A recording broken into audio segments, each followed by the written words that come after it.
अस्सलाम वालेकुम dear friends. आज के लेक्चर में हम डिस्कस करने वाले हैं 3 cube root of unity. Exercise 4.4 का ये क्वेश्चन है। तो इसमें सबसे पहले इसके मतलब क्वेश्चन एक्सरसाइज 4.4 में होंगे। तो क्यूब रूट से मुराद होता है कि वन यूनिटी कहते हैं वन को। तो वन का क्यूब रूट, जिस तरह अंडर रूट होता है ना पावर 1/2, तो क्यूब रूट होता है पावर 1/3। तो हम सपोज करते हैं कि cube root of unity X के बराबर है और फिर हमने इसको सॉल्व करना है। तो 1/1, अब 1/3 को ख़त्म करने के लिए, जिस तरह अंडर रूट को ख़त्म करने के लिए हम स्क्वायर करते हैं, इसी तरह क्यूब रूट यानी 1/3 पावर 1/3 को ख़त्म करने के लिए हम क्यूब ले लेते हैं 1/1/3 का whole cube, which is equal to X power cube. यानी दोनों तरफ हमने क्या किया, क्यूब किया। तो इस तरफ हमारे पास क्यूब कैंसिल हो गया 1/3 के साथ। तो यहाँ से एक्स क्यूब की वैल्यू आ जाएगी 1, और एक्स क्यूब की वैल्यू अगर 1 आई तो यहाँ से हम इसको X cube -1 is equal to 0 लिख सकते हैं। तो इसको हम अगर सॉल्व करें तो हम लिख सकते हैं x power 3 - 1/3 is equal to 0। ये हमने a cube minus b cube बना लिया फार्मूला। तो a cube minus b cube का फार्मूला होता है a minus b into A square plus a into b plus b square.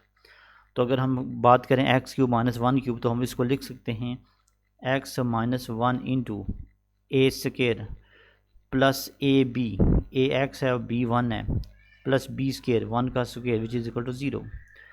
तो एक्स -1 इज इक्वल टू 0 और X square plus X plus 1 is equal to 0। जो पहली term है इसमें से हमारे पास एक्स इज इक्वल टू 1, तो पहला रूट हमारे पास 1 आ गया।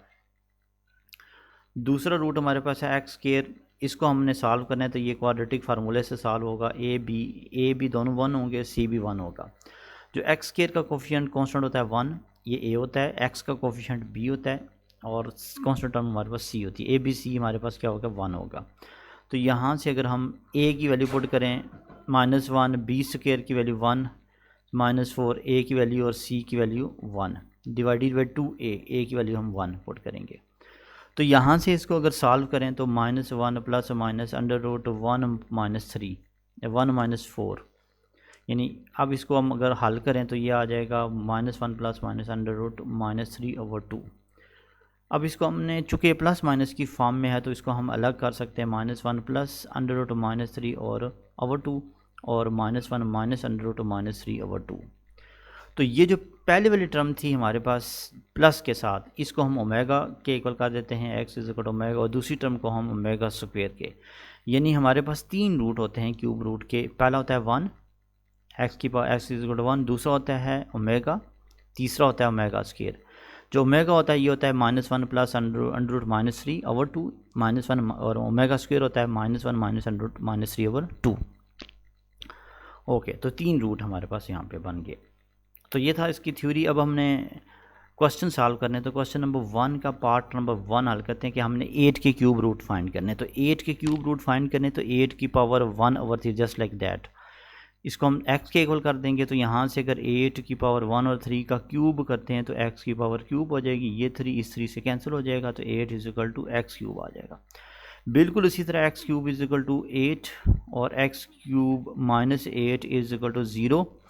तो यहाँ से a cube minus b cube is equal to 0। तो यहाँ से आ जाएगा a minus b into A square plus a into b plus b square is equal to 0। तो यहाँ से अगर x -2 0 है तो यहाँ से x इज इक्वल टू 2। तो पहला रूट हमारे पास 2 आ गया। दूसरा रूट हम मालूम करने के लिए x square plus 2x plus 4 is equal to 0। अब इसको हम क्वाड्रेटिक फार्मूले से a की वैल्यू 1, b की वैल्यू 2, c की वैल्यू -4। तो ए बी सी की वैल्यू पुट करें तो a की वैल्यू b की वैल्यू 2 स्क्वायर -4 a की वैल्यू 1 और c की वैल्यू 4/2 a की वैल्यू 1। 4 4 तो 16 हो जाएगा। 16 में से 4 माइनस के -12। तो ये -12 को आप लिख सकते हैं 4 इंटू √3। तो ये 4 हमारे पास कंप्लीट स्क्वायर है। 12 को लिख सकते हैं 2√3। तो ये 2 कैंसिल हो जाएंगे सारे। तो -1 प्लस माइनस अंडर -3। अब इसमें हमारे पास चूँकि, बल्कि इसको हमने 2 को कैंसिल नहीं करना, क्योंकि 2 को हम कैंसिल कर देते हैं तो फिर हमारे पास ओमेगा की फॉर्म में इसको नहीं लिखा जा सकता। तो पहले हम ये करेंगे, नॉमिनेटर से 2 को हम कॉमन कर लेंगे। जब नॉमिनेटर से 2 कॉमन है तो यहाँ रह जाएगा -1 प्लस माइनस अंडर टू -3/2। तो यहाँ से हम इसको 2 इंटू पहले हमारे अगर प्लस के साथ लिखें, यहाँ पे अगर सॉरी प्लस के साथ लिखें तो ये ओमेगा होगा 2 ओमेगा, और जब इसको हम माइनस के साथ लिखेंगे -1 माइनस अंडर टू -3/2 तो ये ओमेगा स्क्वायर। तो हमारे पास 3 रूट बन गए। एक आपके पास 2 आ गया जो हमने पहले फाइंड किया था x-2 0 करके, यहाँ से 2 मेगा और 2 मेगा स्क्वायर, यहाँ पे 3 रूट आ गए, 8 के 3 रूट होते हैं। ओके, नेक्स्ट हम लेसन के अंदर नेक्स्ट मज़ीद क्वेश्चन सॉल्व करेंगे। ओके।